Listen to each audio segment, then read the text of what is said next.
नमस्कार दोस्तों, स्वागत है हमारा बीपीएससी गुरु यूट्यूब चैनल में। मैं हूं मनीष सर। और मैं बता दूं कि जो 64वीं और 63वीं का जो चल रहा था, 63वीं तो अब आपका परीक्षा खत्म हो चुकी है। 64वीं आगे के लिए आप लोग तैयार रहिए।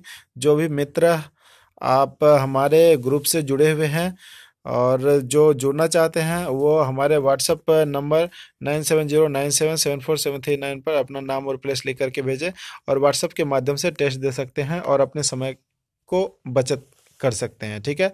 जो ऑफलाइन टेस्ट कहीं पर ज्वाइन नहीं किए हुए हैं, वह आप अवश्य हमसे जुड़ जाइए और आसानी से आपको मैं टेस्ट उपलब्ध कराता हूं और सारे कॉपी चेक करने के बाद मैं आपको देता हूं। ठीक है। तो आज इसमें 3 खंड है पेपर 2 का, जो मैंने लिया है क्वेश्चंस। तो पहला का डिस्कशन मैंने थोड़ा देर पहले ही दिया है। ठीक है। तो राज्यपाल की शक्तियां, दूसरा प्रश्न है आपका, राज्यपाल की शक्तियों का वर्णन करे तथा उसके कार्यों को समझाए। तो ये प्रश्न आप लोगों ने बहुत अच्छा से लिखा था और आसानी से लिखा भी जा सकता है, कोई दिक्कत नहीं है। तीसरा खंड 2 में तीसरा नंबर का प्रश्न है, प्राकृतिक आपदा के कारण बिहार निर्धन है, क्या आप इस कथन से सहमत है? अपना विचार प्रकट करें। ठीक है। तो इस प्रश्न पर हम लोग थोड़ा सा डिस्कस करते हैं, तीसरे नंबर के प्रश्न पर। ठीक है। बहुत ही अच्छा प्रश्न है कि बिहार में जो आपदा है, आपदा के कारण कैसे बिहार जो है कि निर्धन है, इसके बारे में हम लोग विशेष चर्चा करते हैं। चलिए देखते हैं। ठीक है दोस्तों, इन प्रश्नों को जरा देखिए। 8 नंबर में ये आपका सेम टू सेम हूबहू आपका पूछा जा चुका प्रश्न है और आगे इसी प्रश्न को थोड़ा सा मॉडिफाई करके और भी बहुत अच्छे तरीके से पूछा जा सकता है। ठीक है। तो इस प्रश्न का आंसर हम लोग इस टाइप से लिख सकते हैं। क्या है प्रश्न? प्राकृतिक विपदाएं बिहार में निर्धनता के प्रमुख कारण है, इसके बारे में थोड़ा सा चर्चा करते हैं। पहला है, देखिए इसको पढ़ के मैं आपको सुनाता हूँ।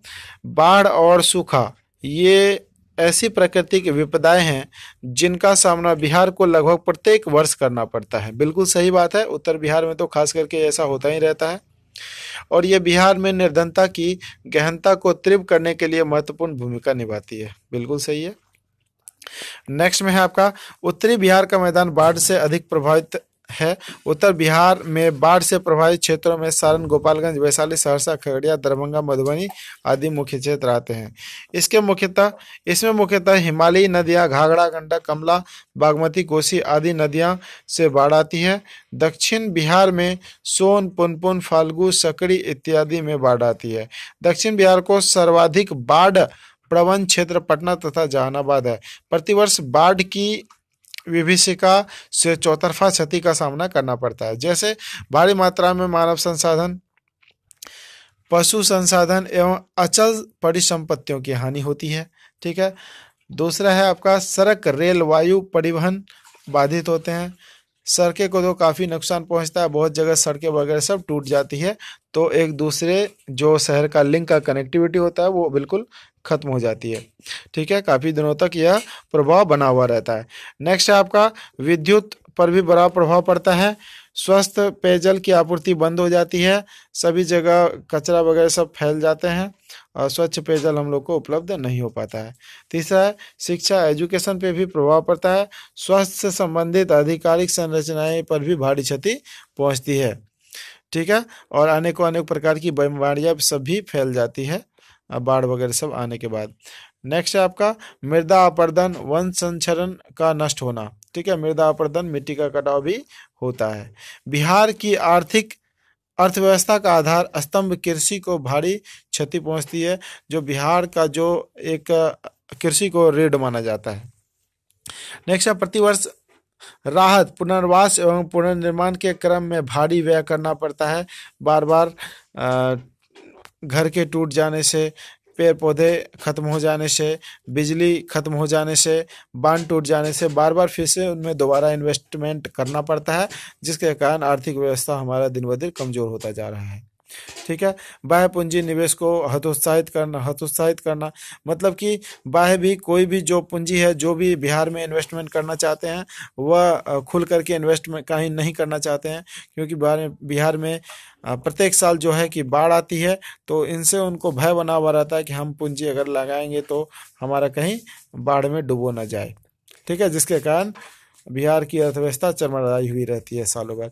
मानसूनी हवाओं की अनिश्चितता, वन संसाधन की कमी आदि कारणों से बिहार को विशेषकर दक्षिण बिहार में सूखा का सामना करना पड़ता है। कुल मिलाकर बिहार का 20% क्षेत्र सूखा प्रभावित क्षेत्र है, जो अर्थव्यवस्था पर बुरा प्रभाव डालता है, जैसे फसल की क्षति, खाद्यान्न की आपूर्ति, ठीक है, मवेशी के लिए चारे की कमी, पेयजल की कमी, सिंचाई सुविधाएं की कमी।